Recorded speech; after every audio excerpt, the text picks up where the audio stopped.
My favorite mono green commander is the 40th most popular mono green commander according to EDHREC. I'm going to make a case why it should be at least top 10. It's Kodama of the West Tree. A 3/3 for 3 in reach, and modified creatures you control have trample, and most importantly, whenever a modified creature you control deals combat damage to a player, you get to pull a basic land out of your library, put it on the battlefield tapped. So we're not going to run any elves, Rampant Growth, 3 visits, not even Kodamas Reach in the Kodama deck. Instead of relying on that traditional ramp, we're going to fill the deck with a bunch of 1-drop creatures that can put +1/+1 counters on themselves, some 2-drop creatures as well, and it's going to play out like this. Turn 1, land for turn. Servant of the Scale enters with a +1/+1 counter on it. Turn 2, Query on Beastcaller. When another creature enters, it's going to get a +1/+1 counter. And guess what? On turn 3, we're dropping Kodama of the West Tree. Query on Beastcaller gets a +1/+1 counter.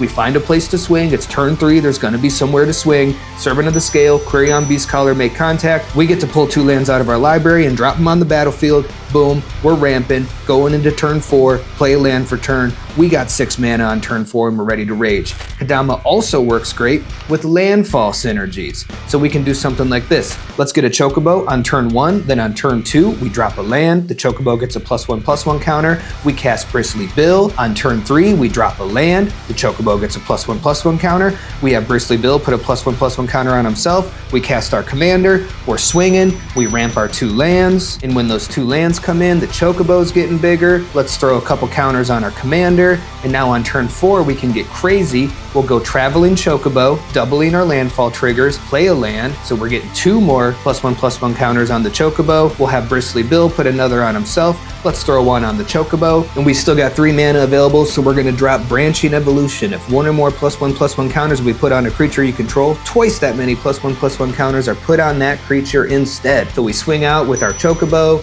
with Bristly Bill, with our commander. We're going to get 3 landfall triggers, which will be doubled by the Traveling Chocobo. So you do the math, that's going to be 12 more +1/+1 counters on the Chocobo. Bristly Bill has 6 triggers, and instead of just putting 1 counter on each creature for each trigger, we're going to be putting 2. So we can put 4 on Bristly Bill, 4 on the Traveling Chocobo, 4 on our commander. And this is all on turn 4. So we're ready to go into turn 5, play a land for turn, have 10 mana available, a bunch of creatures ready to swing lethal, and someone will inevitably play a board wipe, and we scoop.